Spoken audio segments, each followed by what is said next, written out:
ஒரே பையனா சரி சின்ன வயசுல ஒரு கல்யாணத்தை பண்ணி போடலாம் அப்படின்னு எங்கெங்கயோ பொண்ணு பார்த்தாங்க அவங்க பார்த்தா பொண்ணு ஒரே பொண்ணு கூட பிடிக்கல அப்ப என்னன்னா மகனே மகனே எந்த பொண்ணு பார்த்தாலும் பிடிக்கல ஏழை பெரிய மேல போய் ஒரு பொண்ணு இருக்குது நீயா போய் பாத்துருவான் அப்படின்னு அனுப்புனா என் வீட்டுல பைக்கு நிறுத்திருங்க பாரு பைக்க ஒரு 10 கிலோ இருக்கு மேடம் 10 பேர் சேர்த்து தூக்கி விட்டாங்க வெட்டு ஒத்தச்சம் பாரு அங்கிருந்து அவங்க பிறந்துட்டு போடுச்சு வண்டி ஸ்டார்ட் பண்ணிட்டா சரி வண்டி எடுத்து பொண்ணு பாக்குறதுக்கு போறேன் அந்த பொண்ணு பிள்ளை என்ன பண்ணுச்சு இன்னைக்கு பொண்ணு பாக்குறதுக்கு மாப்பிள்ளை வருது இன்னைக்கு பொண்ணு எப்படி இருக்கணும் நல்லா சீவி செஞ்சாருச்சு அப்படியே அலங்காரமா ஒரு தலை ரொம்ப பூ வச்சுக்கிட்டு பிள்ளை அப்படியே சிரிச்சுக்கிட்டு இருக்குது அண்ணா போய் வாசல்ல பைக்கு நிறுத்திவிட்டு வாசப்படியில போய் நின்றேன் ஆனா பொண்ணு பிள்ளை தண்ணி கொண்டு வருதா தண்ணி வாங்கி குடிச்சுட்டா தண்ணி இறக்கும் இல்லையே அப்புறம் என்னன்னு கேட்டேன் அப்பா அப்பா எத்தனையோ பொண்ணு பாத்தீங்க பொண்ணு கூட பிடிக்கல எனக்கு பிடிச்ச பொண்ணு இதே பொண்ணு தான் இதே மூத்திரத்துல வை முகூர்த்தம்டா அப்படி இதே முகூர்த்தத்துல வை இல்லன்னா நான் குறைந்த மனத்தை குடிப்பேன் அப்படின்னு உங்க அப்பா என்ன பண்ணான் அட பகவானே 5 வீட்டுக்கு ஒரே பையனாக்குதா திடீர்னு ஏதோ ஒண்ணு ஆயிப்போட்டு என்ன அப்படின்னு கல்யாணத்தை கூட்டினாங்க பத்திரிக்கை அடிச்சாங்க பந்தல போட்டாங்க கல்யாணம் ஜாம் ஜாம் ஜாம் நடக்குது திரும்ப காமலாபுரத்து அவ்வளவு தூரம் நடந்துருக்கு கல்யாணம் ஆடமரம்டா அண்ணா அன்னைக்கு அந்த பொண்ணு முகத்தை பார்த்த பாரு என்னைக்கு அந்த பொண்ணு முகத்தை பார்க்கலாம்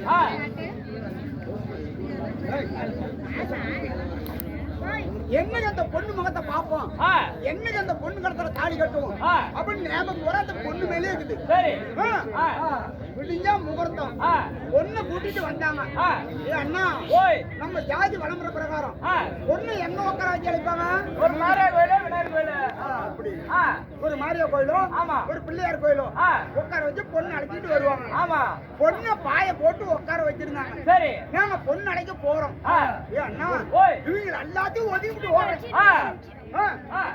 நீ சொல்றது நியாயம்தான் வெளியில போய் அழைச்சிட்டு வச்சோம் ஆமா நீங்க தெரிஞ்ச பெண்கள் வருவாங்க உறவுகளை கவனிக்க வேண்டியதானே சொல்றது நியாயம்தான் பொண்ணு பிடிச்சிக்கிச்சா அந்த பொண்ணு முகத்தை பாக்கணுமே அப்படின்னு எல்லாத்தையும் ஒதுக்கிட்டு ஓடுறேன் அண்ணா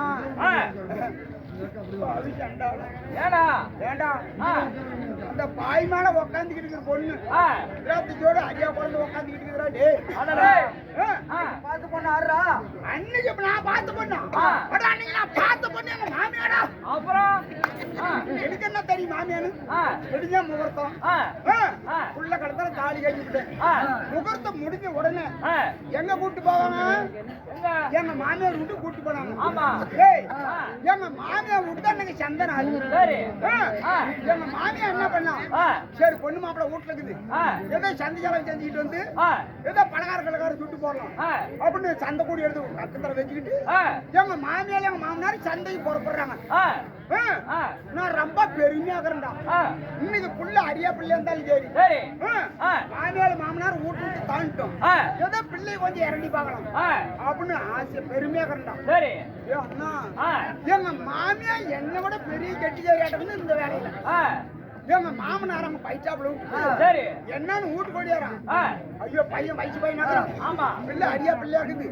நாம சந்தைக்கு போன சமயத்துல பிள்ளை இறணும் பிள்ளை தாங்காத ஆமா அப்படின்னு வீட்டுக்கு வந்து என்னன்னு கூப்பிடுறான் மருமகன மருமகன எப்ப நாங்க கல்யாணம் பண்ணாலும் புது மருமகனை சந்தைக்கு கூட்டு போகணும் பிள்ளை வீட்டுல இருக்கட்டும் நீயுமா சந்தைக்கு போலாம் அப்படின்னு பிள்ளை விட்டு என்ன பிரிச்சு வைக்கிறாள் காலு கையெல்லாம் வேலை வரணும் போச்சு 3 பேர் சந்தைக்கு போறோம் ஆறாரு நானும் எங்க மாமியா மாமனார் சரி 3 பேர் சந்தைக்கு போனோம் அண்ணா சந்தை செலவு செஞ்சு முடிச்சோம் பொழுது இறங்குச்சு சுடிச்ச மழை ஓயாத பெய்யுது அந்த மலைக்கு எங்க போய் கொண்டோம் இந்த சந்தையில சத்திர சாவடி கட்டி விட்டுக்கிறாங்க அந்த சாவடியில போய் 3 பேரும் ஒன்றோம் சரி ஏய் அண்ணா ஓய் ஒரு கரும்புக்காரன் ஒரு டம்பா கரும்பு கொண்டு வந்து மலையில ஒரு கரும்பு வைக்கல அவனு அந்த சாவடியோர கரும்பு அடிக்கிட்டு அந்த கரும்பேற்ற கொடுவரை எடுத்துட்டு அவனும் வந்து சாவடியில ஒன்றான். சரி ரெண்டு பேரும் சங்கோதர தாசரு ஊரு பூரா சங்கோதிட்டு கஞ்சு மயக்கப்படி காதை மூடிட்டு போகுது. அவனும் வந்து அங்க சாவடியில ஒன்றான். சரி நைட்டு 10-11 மணி ஆச்சு. எடுக்கிறோம் யாராரு முதல்ல எங்க மாமனார். சரி எங்க மாமனார் பக்கத்துல மாமியா, எங்க மாமியார் பக்கத்துல நானு தலைமாட்டு வச்சு அவனும் படிக்கிறான். ஏ அண்ணா நைட்டு 12-1 மணி ஆச்சு. எங்க மாமியாருக்கு குடிச்ச பவத்தோடி அப்படி கட்டா கொண்டு தவறா கொடுக்குறான். சரி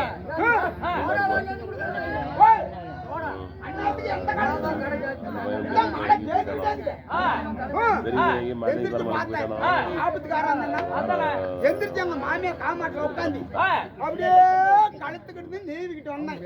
தொப்புளுக்கிட்டு வந்து கையு மாமியா என்னன்னா தொப்புளு கீழே கோயில் உடுக்குது கைப்பற்ற போகுது அப்படின்னா அண்ணா அவளுக்கு நல்லா அனுப்பிக்கிறான். அட துவியா தேட்டி எனக்கு பிடிச்சிருச்சு. நானும் கட்டா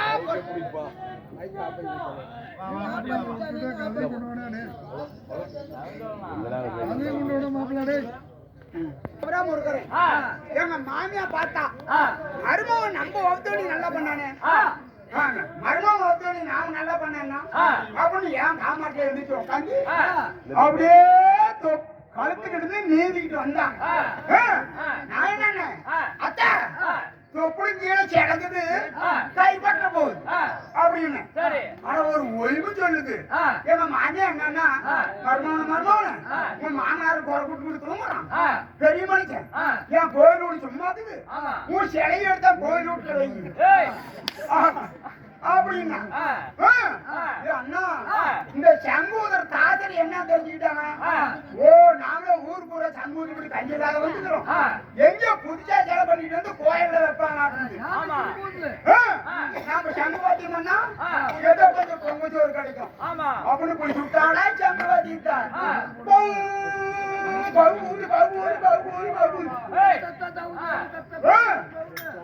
சங்குவாத்தி முடிச்சுட்டாங்க. எங்க மாமியா என்னன்னா கண்டுக்கிட்டாங்க அப்படின்னா இந்த கரும்புக்காரன் என்ன நினைச்சுக்கிட்டான். நாமளே ஒரு டம்பா கரும்பு கொண்டு வந்து ஒரு கரும்பு நாம தூங்குற சமயத்துல யாரா கரும்பு உருவுறாங்க அப்படின்னு என்னான்னு கொடுவலை தூக்குறான். அங்க யாரா உருவுறவன் தாயாரி உருவன வெட்டு ஒன்னாக துண்டு ரெண்டாகணும் அப்படின்னு பொட்டு எடுத்து முட்டைக்கிறாண்டா. தாவி சேர்ந்தோம். நான் பொண்ணு பார்க்க போய் அந்த ரெடியாச்சு. யாரு